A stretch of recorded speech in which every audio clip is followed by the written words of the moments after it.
Coming up on the September 9th edition of Carolina Week, what's this new gadget that has UNC police fully focused on transparency? More than 100 universities are pouring out support for a lower drinking age. Is UNC on the list? Unlocking the causes of autism, UNC researchers might have found the key. All that and more, Carolina Week starts right now.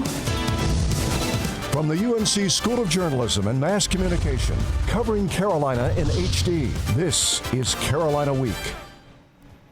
Welcome back to another semester of Carolina Week. New classes, new university policies, and new medical discoveries. Good evening, I'm Sierra Brooke. And I'm Ben Smart. Among these changes, new police equipment could make for a safer campus. UNC's public safety officers have a new addition to their uniforms. All 55 are now wearing body cameras.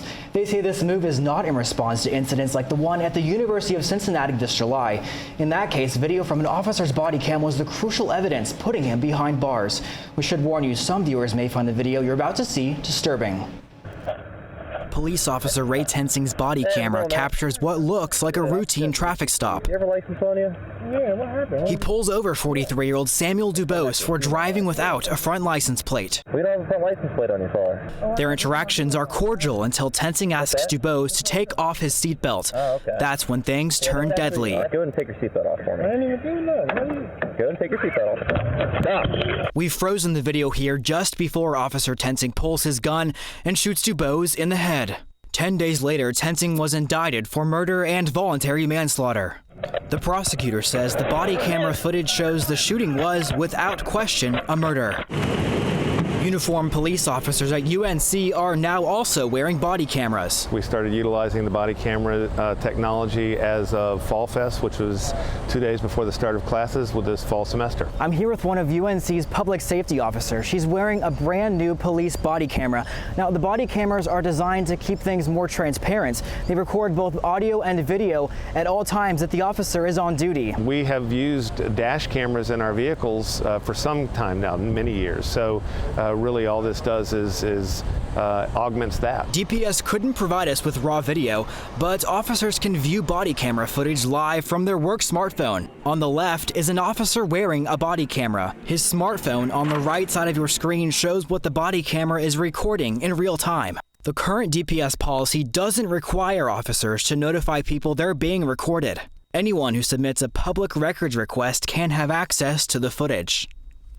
Public safety's written policy says body camera video is stored for up to 30 days, then deleted if it's not part of an ongoing criminal investigation. The total cost of the new equipment is $60,000.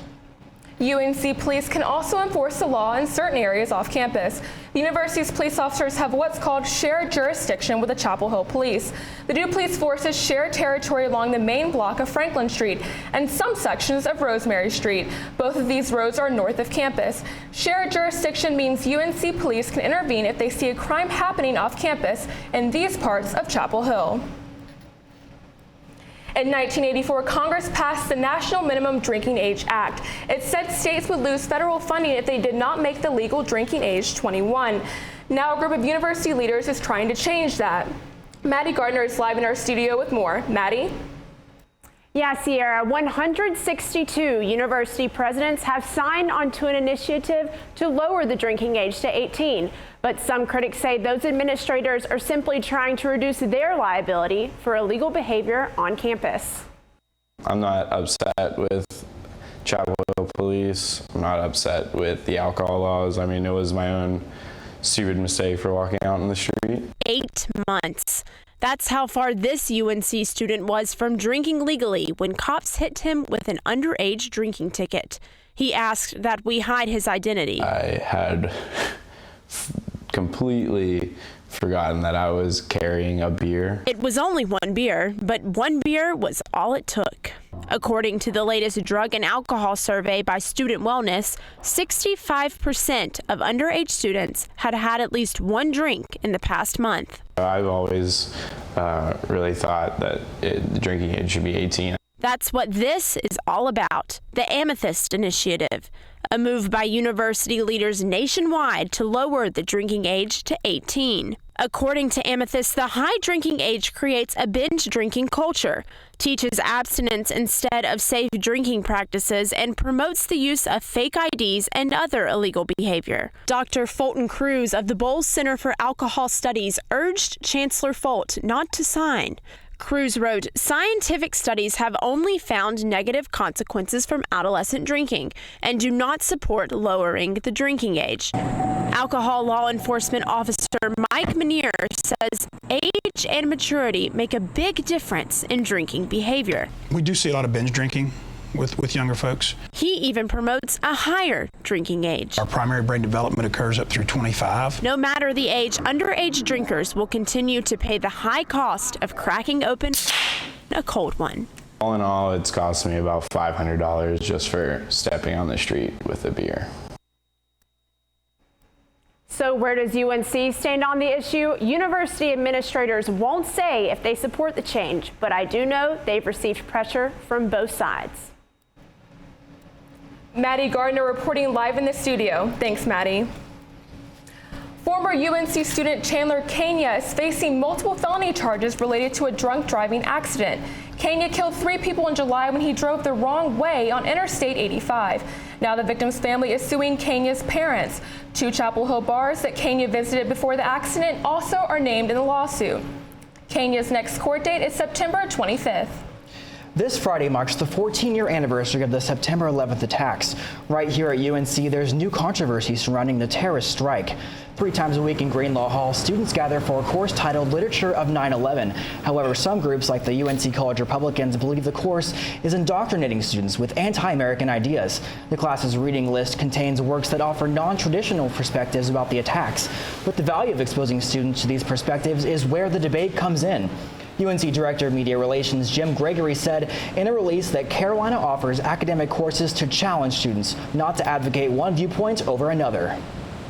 10 years after Hurricane Katrina devastated New Orleans and surrounding areas, one UNC faculty member says the city has never been in better shape to protect itself from storms. Dr. Rick Ludick, the director of UNC Institute for Marine Sciences, has been monitoring the rebuilding of New Orleans since Katrina hit in 2005. This includes studying data to find out how Katrina created so much damage and how to prevent it from happening again. The city's new multi-billion-dollar levees are much stronger than the ones that broke 10 years before. Ludick says they're the city's best ever. Still, he adds that there's no guarantee that a natural disaster like Katrina won't happen again. The search continues for new UNC system president. Members of the UNC Board of Governors say they finally have a plan to find the right person for the job after narrowing down the field. At the beginning of the year, the board asked UNC President Tom Ross to step down. Thousands of kids in North Carolina suffer from a condition that has baffled medical researchers for decades. But UNC researchers might be on the verge of unlocking the mystery.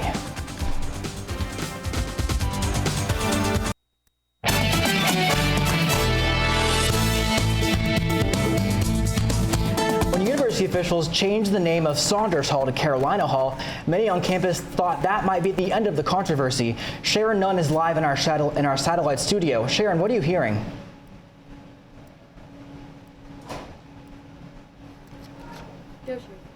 Thanks, Ben. Police officers went to Carolina Hall multiple times, but whenever they went to a certain professor's office, a professor who thought the hall should have been renamed to something else, well, she didn't let them leave with what they wanted.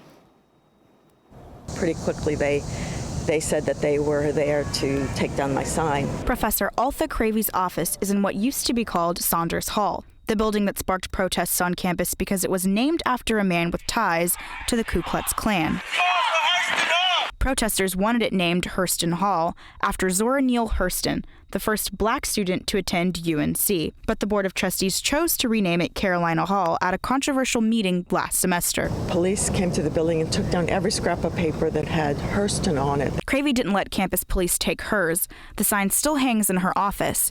She says when officers came to take it down, they didn't reference a specific ordinance. But public safety spokesman Randy Young says Cravey violated the policy on the use of university facilities. One section of that policy states, no notice, advertisement, or document of any kind shall be attached to any wall, door, lamppost, tree, or other surface, except the cube, general-purpose bulletin boards, and other specific locations around campus. Which would make flyers, advertisements, and announcements that many professors have on their doors also subject to being taken down by public safety. I don't think it has a thing to do about the sign ordinance. I think it has everything to do with administrators' anger at that word, at the word Hurston. She's had much support, and some suggested she take legal action. Jeremy McCullough, president of the Black Student Movement, says Cravey getting fired would cause another uproar. I mean, she wants the university and this campus to be something that we can, be proud of. Although the Board of Trustees put a 16-year freeze on renaming other buildings, Cravey says her sign will stay up while she's at Carolina. Makes me feel alive, actually, to be part of something that I think is important. Cravey said administrators haven't given her a direct warning, but since she's tenured, it would be difficult for them to get rid of her. Ben? That's Sharon Nunn live in our satellite studio. Thanks, Sharon. Silent Sam is yet again a target of vandalism on campus. Students walking to class this morning found Silent Sam blindfolded by a Confederate flag. A monument dedicated to Confederate soldiers, Silent Sam has been vandalized 3 times in the past 3 months. Last month, someone spray painted "Who is Sandra Bland" on the base of the monument. 1 out of every 58 children in North Carolina is born with autism. For years, the origins of the disorder have been a mystery, but one UNC researcher might have made an important discovery. Meet Christian. Sharks are very dangerous, so you better be careful because they will smash you up. Like many children, Christian loves learning and reading. I like animal books.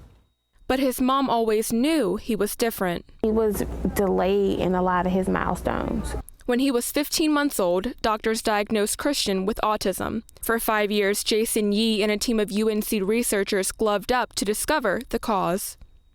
What we found was that there is a switch on the enzyme that turns the enzyme activity on and off in the cell. This enzyme, UBE3A.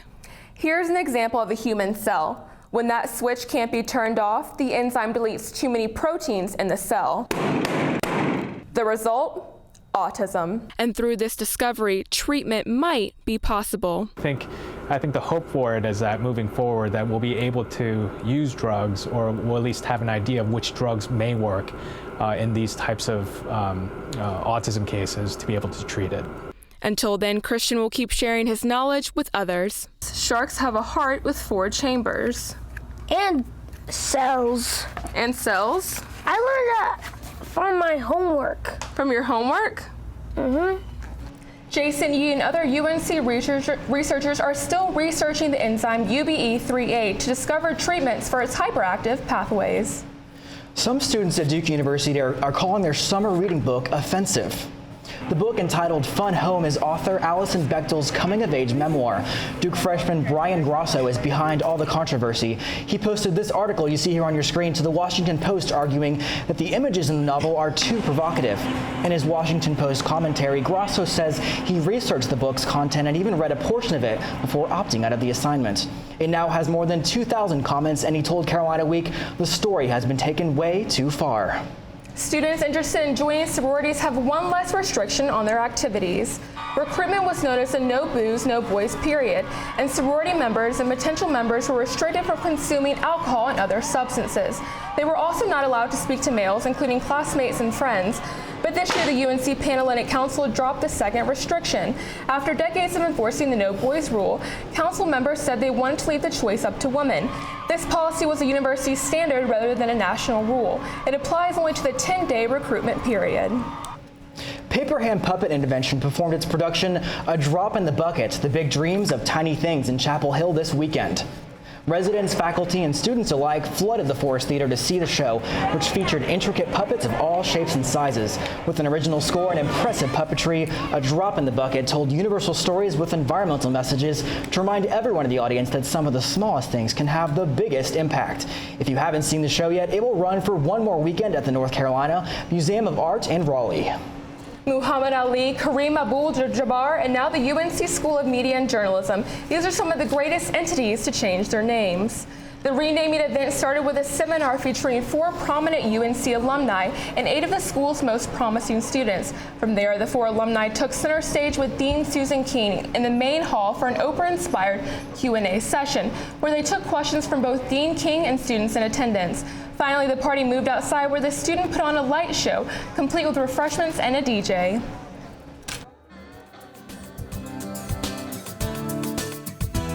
And you might need that extra water. That's next.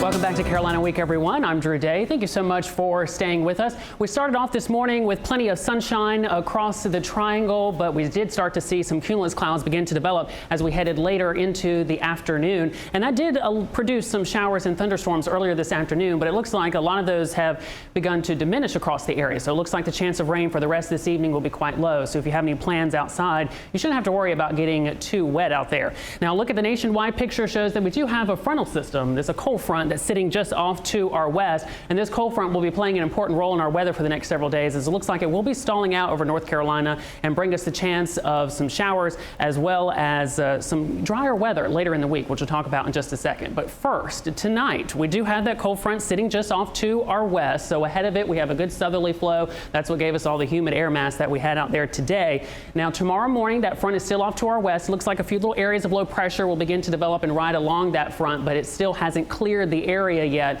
And by the time we get to Thursday evening, it'll still be here hanging around over the area, and that remains the case into Friday morning. Now, in addition, we'll also begin to watch this secondary cold front that'll be off to our west. And it's this second cold front that will bring us some cooler and drier air for the start of next week. But we have to get rid of this first one before we get to the second one. And it looks like it finally will do that during the evening on Saturday. And then we'll finally get into this second front here. And it looks like that one will hang around as well and bring us the chance of some showers for the day on Saturday as well. Maybe a severe thunderstorm or two. So keep an eye on the forecast here for the next several days as to see whether or not we'll see any severe weather, or at the very least some thunderstorms. And then finally, we'll be able to get into this area of high pressure build into the area, and as a result, we'll begin to see some cooler air, probably not cold by any standard, it'll still be 80 degrees, but at least cooler and drier air for the start of next week. So overnight tonight, temperatures will be dropping back down into the lower 70s with partly cloudy skies, perhaps some fog developing out there, especially in areas that have seen rain this afternoon, and that will likely last until morning. By the time we get to tomorrow afternoon, we'll see highs in the upper 80s, still muggy for the day tomorrow with partly sunny skies, and with that muggy air mass, it will feel like the lower 90s out there, so keep that in mind. It'll still be another hot day. And then as you're waking up tomorrow morning, we'll start off in the lower 70s, already be in the mid 80s by lunchtime with our highs in the upper 80s in the afternoon. And then by 8 p.m. in the evening, any outdoor plans, it'll be warm and nice, 80 degrees by 8 p.m. And then as we take a look at the 5-day forecast, temperatures will slowly drop down as we head through the rest of the week and into the weekend. And then it looks like we'll finally be able to dry out by the time we get to Monday with some drier air and cooler air as well. So we'll feel nicer outside. So no umbrella for tonight. We're good with that. Yes, probably for tonight will be good, but you probably will need for the next several days, though. All right. I'm just excited about those cooler temperatures. I'm so tired of this heat. Yeah, so hopefully by the time we get to next week, we'll be able to get rid of all of that. Great. Thanks, Drew. You're welcome. North Carolina outplayed its southern neighbor, but came up short. When we come back, how the football team can rebound against A&T.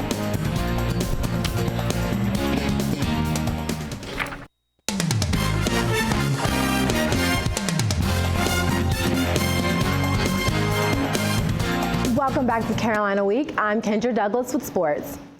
In a game like football, hitting and tackling are synonymous with concussions. It's important for players to know when to take themselves out of the game. Our Morgan Ammons has more. It's Saturday night. You're a college football player and your game is on live TV with millions watching. In the first series, you get hit and start to feel severe head pain. Would you sit out or keep playing?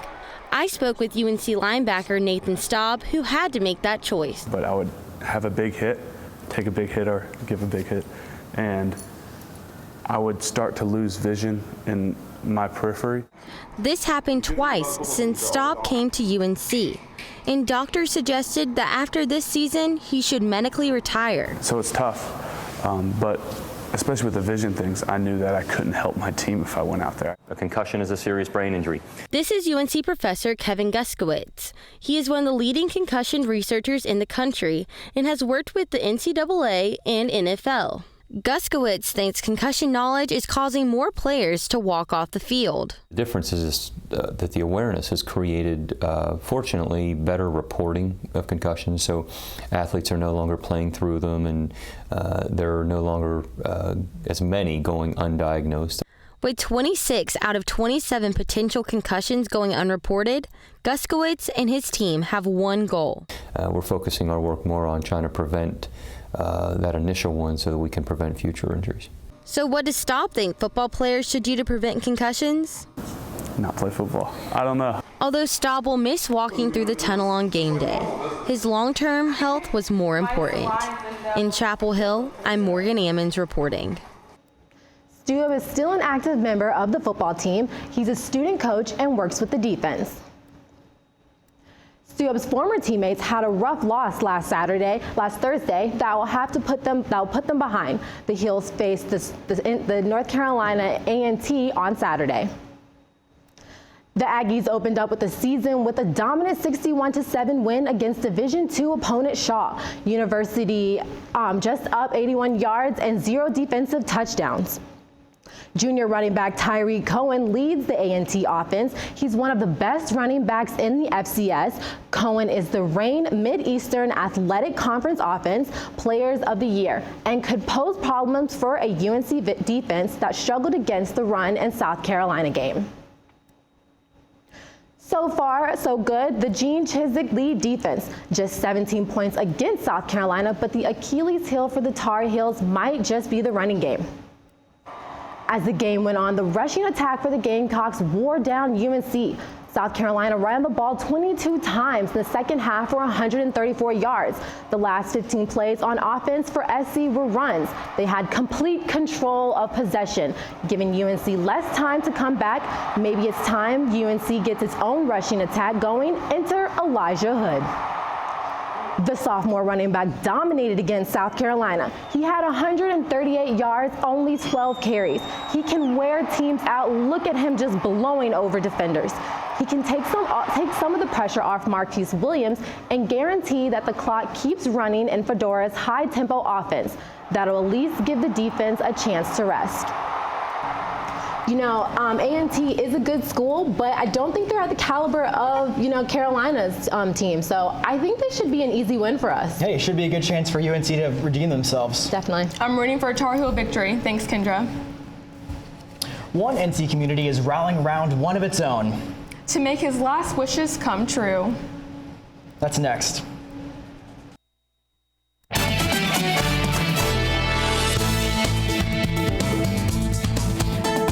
It's been a difficult year for one Robeson County man. Doctors are telling him his days are numbered. But mixed in with that devastating news is something that actually is making him smile. Paris Alston tells us more. That's a 1969 Z28 Camaro, and Tim Adriani is ready to take it for a spin. But Adriani doesn't own this car, or any of these cars cruising in front of his house. Classic car enthusiasts have brought them to him to fulfill a dying wish. Adriani has terminal melanoma cancer, and his dream is to ride. Neighbor Jolanda Coe helped make it all happen. I come home Monday. I come home Monday night at 10:30. And I said, Lord, you either got to take it. Yes, you've either got to take it away from me or you got to do something. And this is what he did. She then told a friend about Adriani's wish. That friend posted the story on Facebook, and it took off. He asked to ride in an El Camino. He got so much more. Model T Fords, Chevelles, Chevy trucks, you name it. I'll ride as many as I possibly can tonight. Classic car owners from all over the state are supporting Adriani. He said, I was really surprised everybody pulled up. He said, man, it's the prettiest car right here. And he was telling me a story about a car that he used to work on and that he would get to ride in every now and then, didn't have a back seat in it. So it's clear that Adriani is enjoying himself, and he's riding in style. In Parkton, I'm Paris Alston reporting. In writing in style, indeed, he really looks so happy. What a beautiful story. And my brother actually had cancer, and he got to ride in a Mustang right before he passed. Wow, that's beautiful. Thank you. Well, that does it for this edition of Carolina Week. Thanks for watching. Good night.